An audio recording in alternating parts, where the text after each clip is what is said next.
What's up guys, Joey here of Tech, and as we all know, the entire mobile industry is pushing for a 5G world. But of all the players, I don't think anybody is pushing harder than Huawei. With smartphones, when we think of 5G, we think flagship. But for this phone, that is not the case. This is the Huawei Nova 7 SE, which is a mid-range phone sporting the Kirin 820 chipset. Interesting, but aside from that, it's also got a big display, a bunch of cameras, sizable battery, and lots of memory. But before we begin, a bit of a disclaimer, this is not a retail box. This is a sample unit we have here for review, so if you buy this phone, your unboxing experience might differ.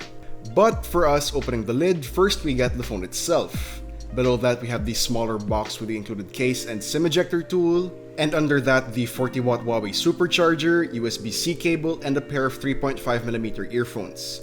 Now checking out the phone itself, for our unit we got the same exact color as last year's Mate 30 Pro, Space Silver, which absorbs the ambient color of the environment it's in. Pretty nice. However, it's a pure dust and fingerprint magnet. Here at the back panel we find the quad rear camera module along with the LED flash. Up front it features a sizable screen at 6.5 inches. This one's an LTPS IPS LCD panel with a resolution of 2400 by 1080 and comes with HDR10 support. Like the Nova 7i, the Nova 7e has its front camera in a punch hole setup on the upper left side of the screen. The display quality is solid as we get crisp details, vibrant colors, and great viewing angles. Brightness is also pretty usable for outdoor usage. Moving on to the rest of the body, on the left side is a dual nano SIM tray with one of the slots also supporting a Huawei Nano memory card up to 256GB. On the right side, we have the power button that doubles as the fingerprint scanner as well as the volume rocker. Now, I don't know if it's just for people like me with big hands and fingers, but I find that the volume rocker on the Nova 7 SE runs a bit short, so it's harder to get a correct up or down press on the first time, but nevertheless, it's a minor inconvenience if it is at all. Moving on to the bottom, we have the headphone jack, main microphone, USB Type-C port, and the loudspeaker. Up top is the secondary microphone. All in all, the design and build quality are very premium, pretty much like a flagship phone. It feels solid and is of metal and glass construction. There's a slight curvature to the back panel which, along with the curved sides, allow for a very comfortable grip.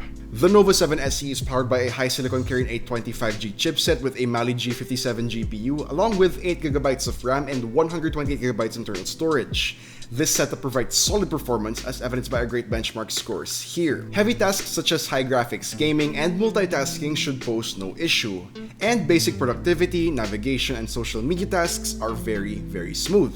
We also took some sample photos with the Nova 7e's cameras. Shots are generally usable thanks to nice detail and popping colors, but the dynamic range here is an issue. Highlights are very overblown even in environments that seem to be evenly lit, though this might be because this unit is a demo sample and the camera software may not be final. Now for battery, the device is powered by a 4000 mAh cell with support for 40-watt Huawei supercharge, which is pretty nice. Software-wise, it's running Android 10 with EMUI on top. It's equipped with Huawei mobile services, and as such, you'll be using the Huawei app gallery to get your apps, of which there are a lot available.